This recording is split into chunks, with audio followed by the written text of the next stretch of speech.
కుంభాభిషేకానికి రావడం చాలా సంతోషం.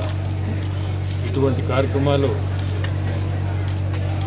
రావాలనే పట్టుదలతోటే పార్లమెంట్ ఉన్నా కానీ రాత్రి ఢిల్లీ నుంచి వచ్చి దీనికి కుంభాభిషేకం మనం రావాలా అని చెప్పి రావడం చాలా సంతోషం కూడా రావడం.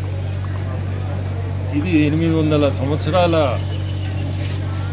పురాతన గుడి. అటువంటి గుడి ఈరోజు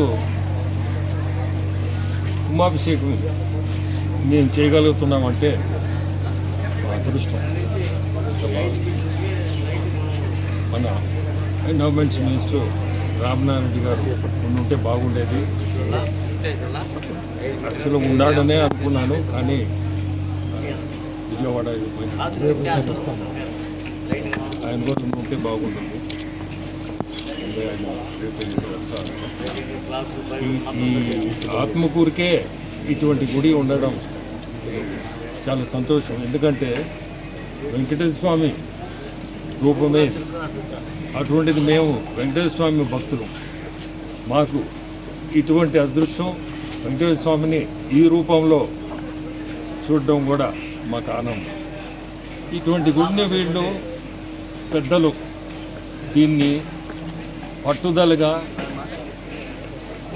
దాదాపు నాకు తెలిసి ఈ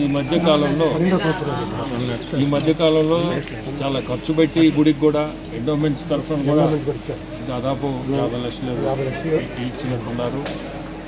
ఈ గుడి డెవలప్మెంట్కి 12 సంవత్సరాలు 12వ సంవత్సరం కుంభాభిషేకం చేయడం కూడా మంచిది. ప్రతి గుడికి కూడా 12 సంవత్సరాల తర్వాత మనం కుంభాభిషేకం చేయడం కూడా చాలా మంచిది కూడా.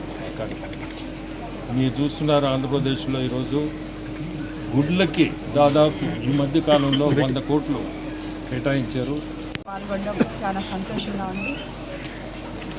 ఇది ఎండోమెంట్ మినిస్టర్ గారి కాన్స్టిట్యున్సీ గుడి గుడికి చాలా డెవలప్మెంట్ చేశారు అని చెప్తున్నారు. అలాగే చంద్రబాబు నాయుడు గారి ఆధ్వర్యంలో నేను ఒక టీటీడీ బోర్డు మెంబర్గా ఎన్నో గుడులు డెవలప్మెంట్కి ముందుకు తీసుకెళ్తున్నాం. ఇలాంటి గుడులు ఇంకా ఎన్నెన్నో డెవలప్ చేయాలని జిల్లా వాసులకి, ఆత్మకూరు నియోజకవర్గ ప్రజలకి అందరికీ శ్రీదేవి భూదేవి అలగనాథ స్వామి వారి ఆశీస్సులు ఉండాలని చెప్పి కోరుకుంటున్నాం.